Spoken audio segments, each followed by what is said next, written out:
네, 제가 이제 손금을 봐드릴 건데 손금을 배울 때 들었던 이야기가 있어서 좀 해드리려고 하거든요. 네.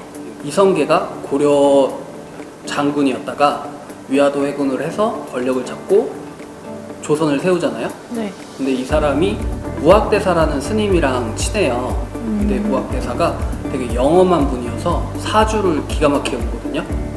그래서 이 사람이 이성계 사주를 봐준 적이 있어요. 네. 근데 이 사람 사주가 백만대군을 이끌 사주인 거예요.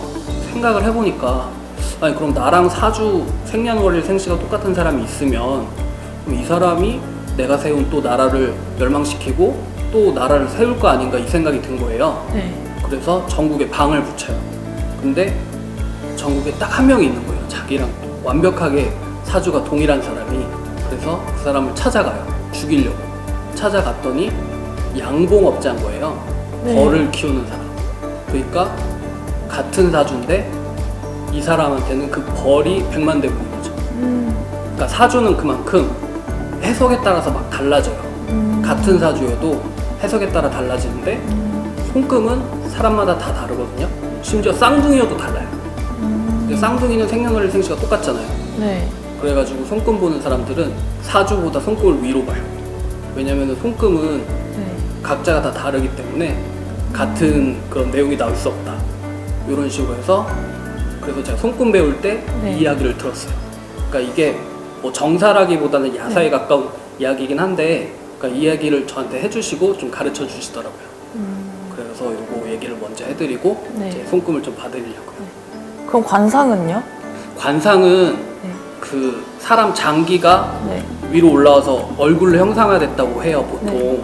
그거 많이 물어보시는 분들이 있더라고요. 뭐 그냥 제가 배운 바로는 그래요. 제가 배운 바로는 성형을 하면은 그러면은 관상이 바뀌니까 뭐가 달라지느냐 이렇게 물어보는 분들이 있는데 제가 배운 바로는 성형을 해도 안에 장기가 달라지는 건 아니잖아요. 네. 그래가지고 성형을 해도 관상은 똑같다고 보면 된다고 하더라고요. 그러면은 관상, 사주, 손금?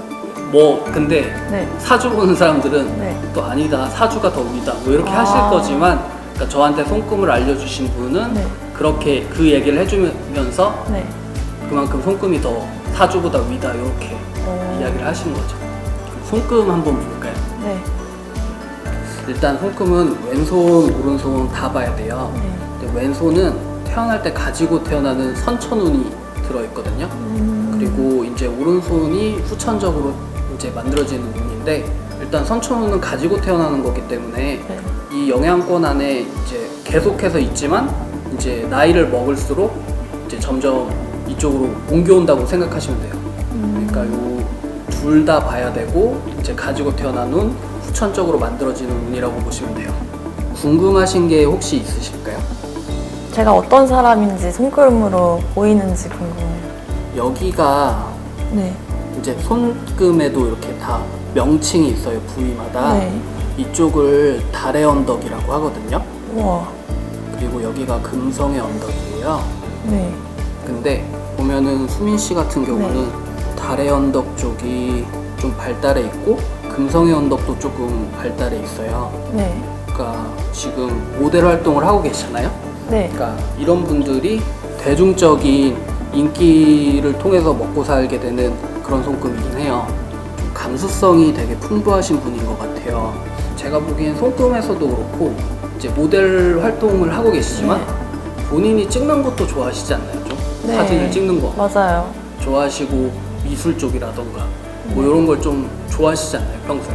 어떻게 알았어요? 그러니까 여기 감수성이 풍부한 분이시고 미에 대한 동경 같은 게 있으셔가지고 미. 예, 그러니까 아름다움에 대한 동경 같은 게 있으셔가지고 본인이 이제 작가를 하셔도 괜찮아요. 어? 왜요? 아, 나중에 책, 네. 소설을 쓰고 싶어서. 그러니까요. 그런 쪽으로 예술적으로 그러니까 본인이 이제 꼭 피사체가 된다기보다 네. 본인이 이제 작가가 되셔도 네. 잘하실 거예요. 지금 두뇌선이 네. 여기 이쪽을 보시면은 좀 사슬 모양으로 되어 있으세요. 네. 그러니까 이런 분들은 안 좋은 점이 뭐냐면 집중력이 오래 가지는 않아요. 네. 그래서 맞아요. 조금 산만할 수가 있어요. 그런 경향이 조금 있으신데 두뇌선이 이렇게 분기되면서 이쪽으로 여기가 화성의 언덕인데 화성의 언덕이랑 달의 언덕 쪽을 이렇게 각각 향하고 있는데, 이런 분들은 자기가 공상을 많이 하는데 그 공상을 이룰 능력을 갖고 있어요. 네, 그래서 우와. 그 예술 쪽으로 네. 좀 직업을 갖고 계셔도 좋을 것 같아요. 그리고 건강은 조금 챙기셔야 될 것 같아요. 생명선이 뭐 짧거나 그런 건 아닌데 네. 조금 여기 섬이 들어있고 하는 걸 보니까 건강은 나중에는 조금 조심을 하셔야 될 것 같아요. 언제요? 나중 언제? 그러니까 좀 나이를 먹을수록 조금 관리를 해야 되는 부분이 있으실 거고, 두뇌선이 흐르는 곳으로 이제 손을 이등분 하는데, 보시면은 좀 네. 어차피 수민 씨는 물질적이라기보다는 좀 정신적인 부분이 큰 분이셔가지고, 오, 맞아요. 네, 네. 그래서 이제 예술 쪽도 맞으시는 거고, 아, 네, 어떻게 손금으로만 보고 제가 말씀드렸는데 네. 맞는 것 같으세요? 네. 아까 그게 궁금하다고 하셨죠? 어떤 사람인지 알 수 있냐? 맞는 것 같아요. 손 안에 우주? 네, 우주가 들어있는 거죠. 네. 오. 그러니까 그런 면에서는 점성술이랑 좀 비슷해요. 점성술도 사실 밤하늘에 별이 수천 개가 막 떠 있는데 그 중에서 별 3개 골라서 오리온 자리를 보는 거잖아요. 너무 신기하네요. 그런 거죠. 아. 손금도 똑같은 거예요. 우주가 퍼져 있는데 그 중에서 이제 유의미한 조각들을 찾아가지고 이것 때문에 이렇다 이런 거를 보는 거니까 점성술이랑 좀 비슷한 면도 있어요. 오른쪽이 뭐가 다 후천적이고 왼손이 이제 선천적으로 태어나는 운을 가지고 있다고 보시면 돼요. 그래서 어쨌든 이 왼손을 아예 벗어날 수는 없지만 네. 네, 점점 이쪽으로 옮겨온다고 보시면 되고, 손을 많이 쓰면은 또 달라져요? 오른손 손금은 어쩔 수 없이 이제 살면서 좀 변해간다고 보시면 돼요. 신기하다. 네. 너무 신기하네요. 오늘 손금 보셨는데 어떠셨어요? 너무 재밌고 신기한 경험이라고 해야 되나요? 제가 손금을 본 적이 없거든요. 사주도 아직 한 번 봤는데 손금은 본 적이 없어서 이제 손 안에 우주가 있다고 이제 연관지어서 손금을 봐주시니까 너무 신기했어요.